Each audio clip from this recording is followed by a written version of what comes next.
All right, so tangents.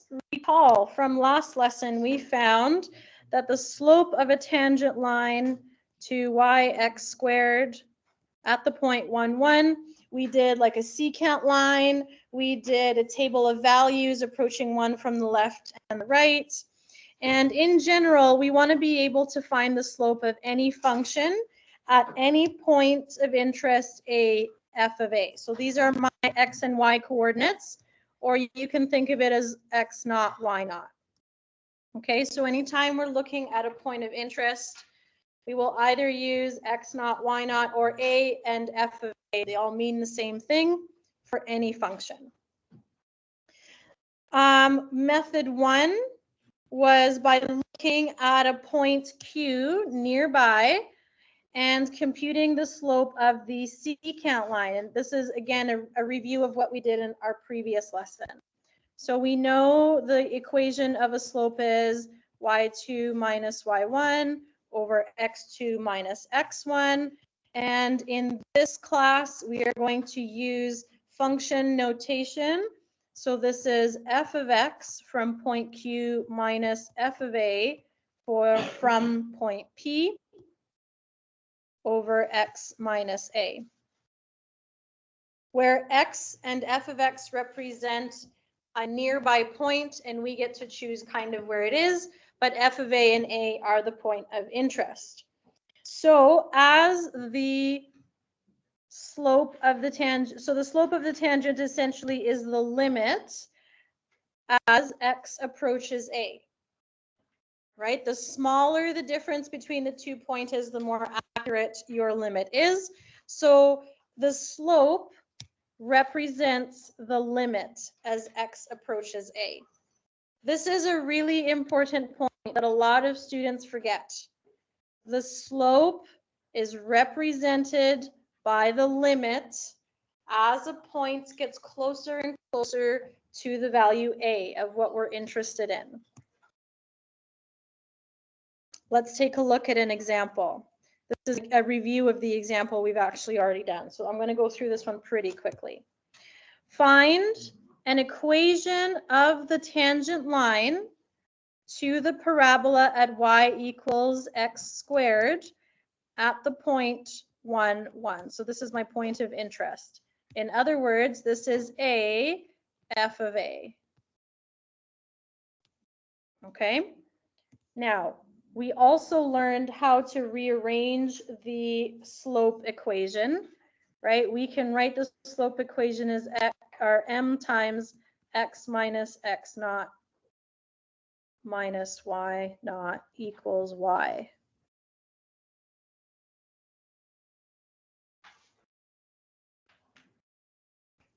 Right? Did we do this? Yeah. Previous lesson, right? Sorry, this should be plus. Thank you. Okay, so we will always know these values. In fact, I'm going to just substitute them now. M equals x minus 1 plus 1 equals y. This is the equation of the tangent line. Y equals mx plus b. What am I missing from my equation? M. I know how to calculate m. M of the tangent line. So m of the tangent is the same thing as the limit as x approaches a, f of x minus f of a all over x minus a. Let us substitute things we know. The limit as x approaches 1 of x squared minus 1 all over x minus 1. My function, f of x, is what I substitute in here. And f of a and a are from my point right there. Okay. I can see that the top is a difference of squares, so I'm going to factor it. X squared minus 1 is the equivalent of that. Okay. I can see that x minus 1 will factor, but I make a note. There is a hole in the graph, at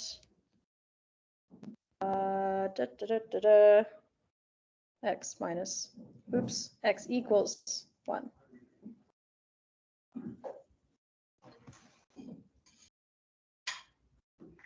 Okay, so now that I have it simplified, x plus 1 does not, or sorry, 1 does not violate this particular equation, so I can use direct substitution. So my limit is 2.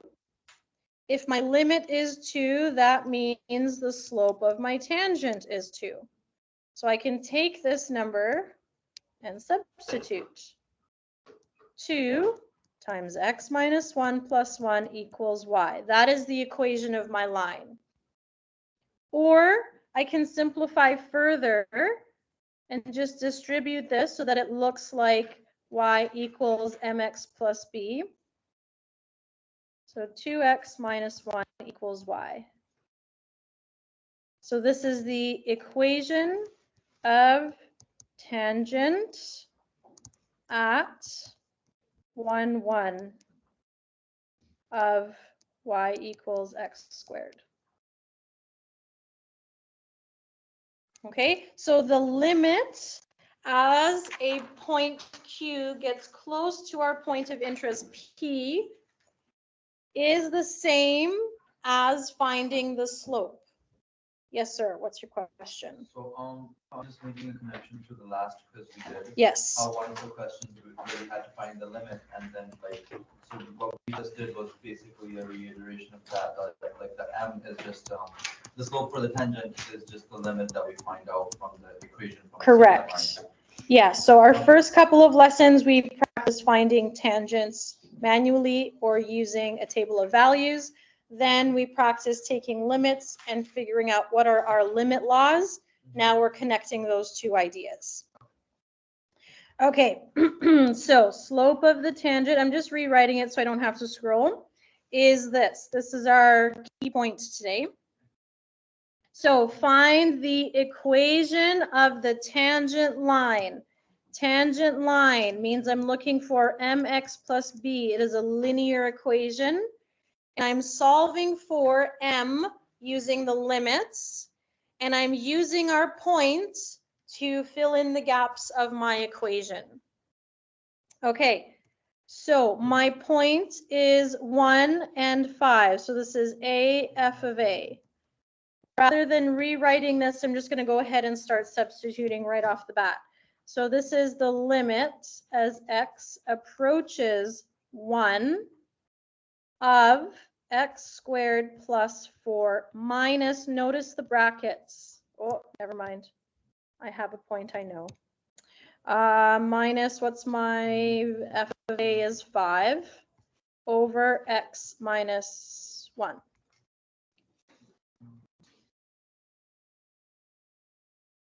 Okay, this can simplify. The top here is going to give me x squared minus 1, x minus 1. This is the same as before. So I know that this is going to end up looking like x plus 1. So I know the limit here is 2, because this simplified to the same function as we had before. This represents the tangent slope. So my equation here is going to be different than before because my point of interest is different than before, right? So I'm going to have y equals 2 x minus 1 plus 5. So 2x minus 2 plus 5, 2x plus 3. This is the equation of my tangent line. And do we have to make a note about the whole every time there is one, or if it's relevant to the question, yes. If it's not relevant to the question, no. Okay, let's take a look down here. Our next example is x cubed minus x. So let's set up the equation again. Again, I'm not going to write the general limit. I'm just going to go ahead and substitute. So the limit as x approaches, what's my key point? -2, x cubed minus x minus -6, so this is going to be +6, all over x plus 2.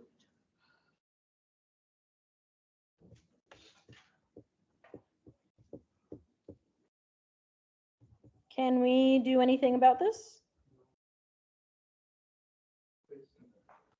Well, yeah, we can.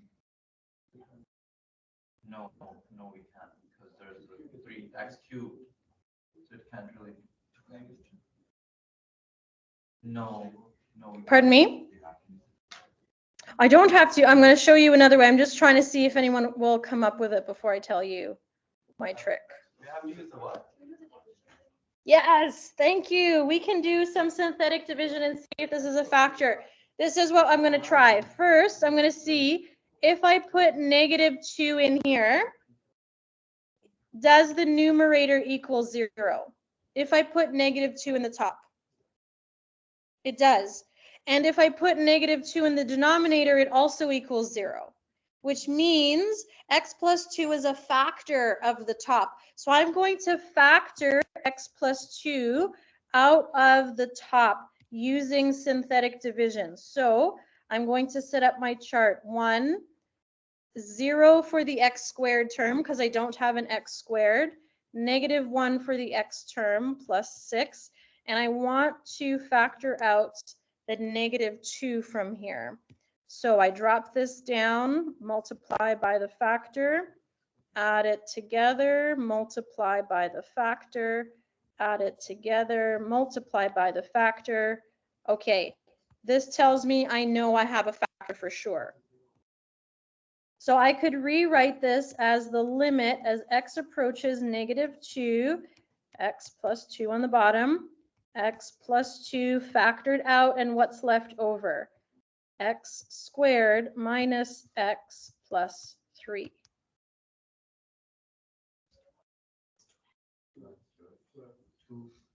Minus 2x.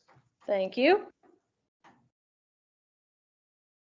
Okay, so because I know that the top will give me a 0, that means I can factor it out. That'll help me get rid of the denominator as well, right? So now this factor and this factor gets simplified.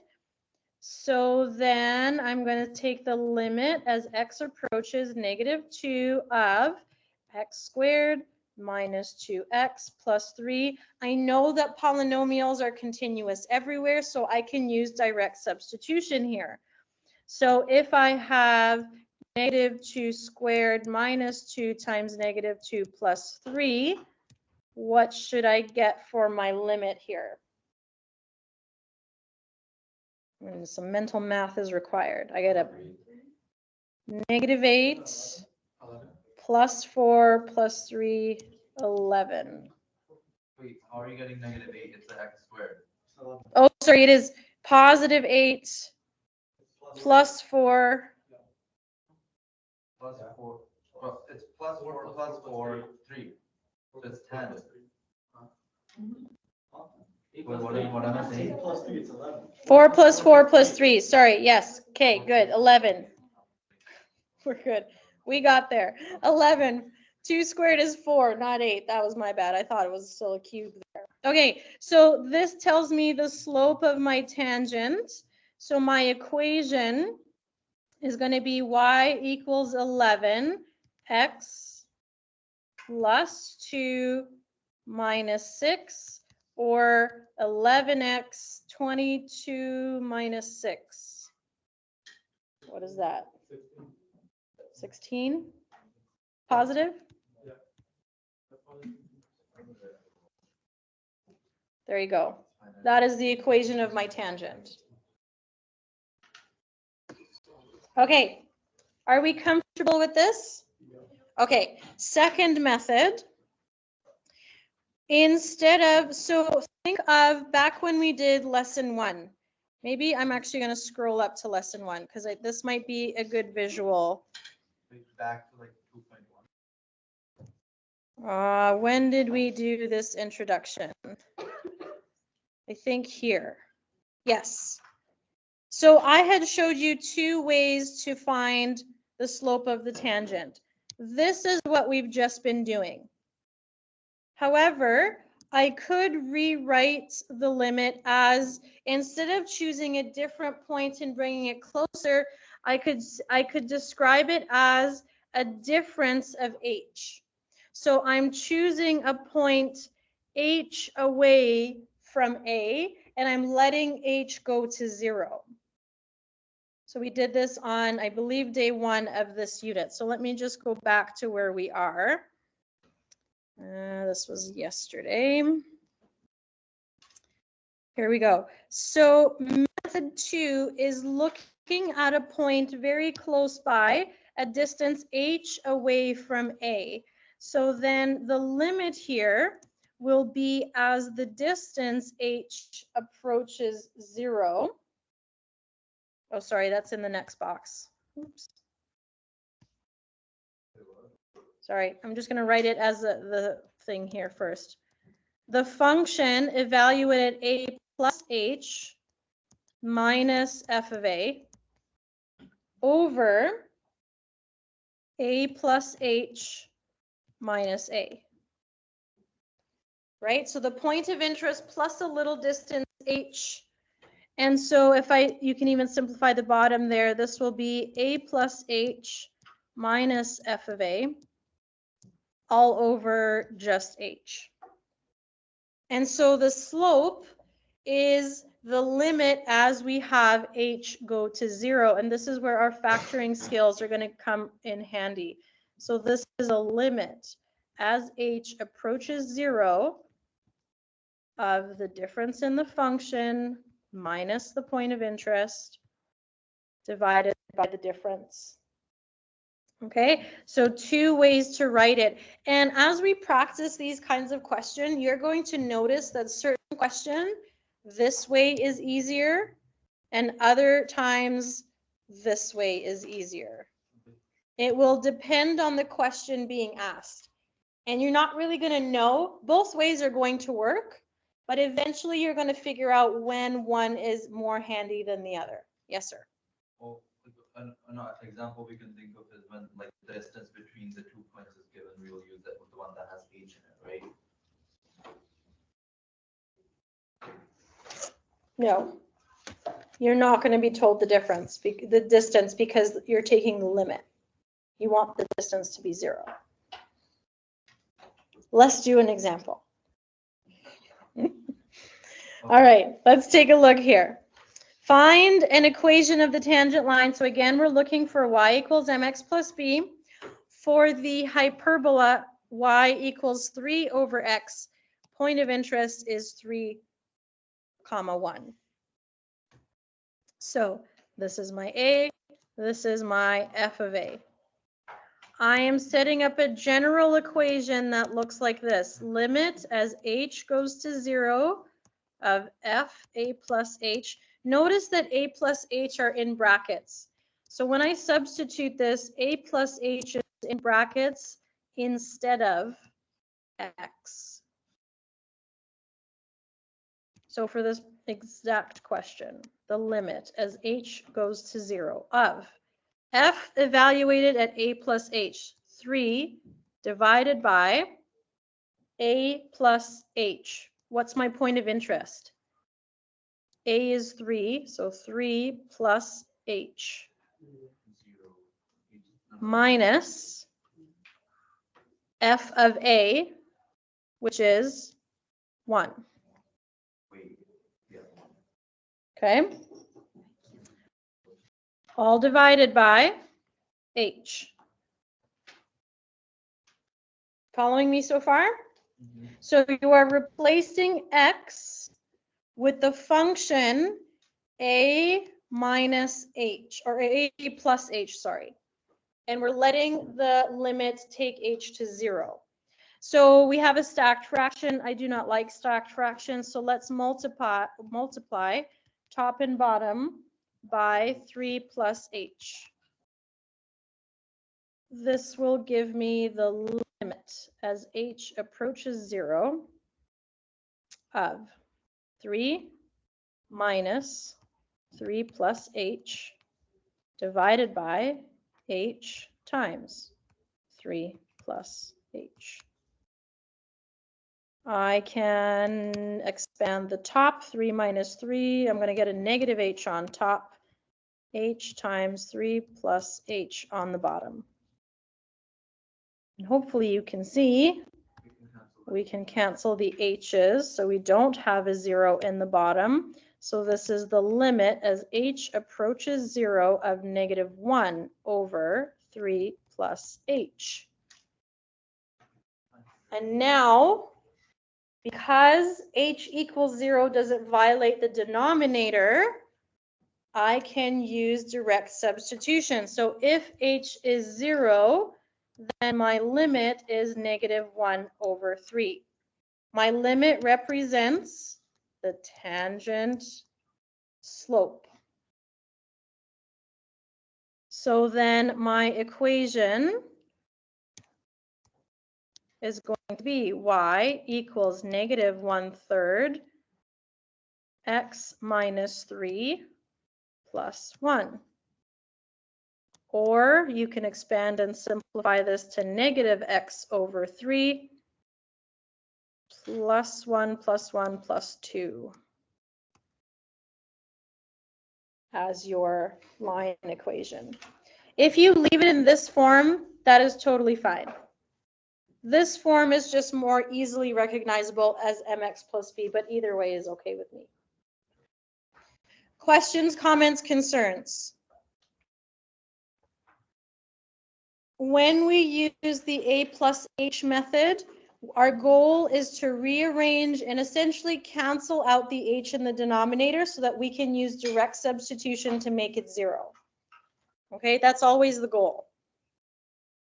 All right, let's look at this one. What if we have a square root function and we are looking at the equation for the tangent at 3 different points, 1, 2, 3. So essentially we're going to do this 3 times. When you have an equation that you want to test 3 different points, we want to solve for a generic limit and then put in the specific numbers at the end. Otherwise, you have to do the entire calculation 3 times. And we are lazy. Not lazy, we are efficient. We want to do this effectively and quickly. So let's not substitute the numbers until the very end. Let's just use the generic form. The limit as h goes to 0 of my function, square root, and instead of x, I'm putting a plus h minus square root a, right? Because my function is a square root, my point of interest is a, divided by h. Okay, I want to get rid of the h in the denominator because I don't want it to have a 0 there. What could be a strategy? When you see a square root, a strategy should immediately pop in. Yes, let's rationalize. Okay, so if we do a plus h plus square root of a plus h plus square root a. Okay, when you see square roots, think rationalize. It's always going to be your first thing to try. All right, this will show limit as h goes to 0. What would I have in my numerator? A plus h minus a. And the denominator, I'm going to have h bracket square root a plus h plus square root a. You can see in the numerator, a minus a cancels. What am I left with at the top? H. I also have an h in the denominator, so this h cancels this h. And now I have my generic limit that works for me. H goes to 0 of 1 over square root a plus h plus square root a. if I let a go to, or h go to 0, what is my limit reduced to? Over? 1 over 2. 2 root a, right? If h goes to 0, I have square root a plus square root a.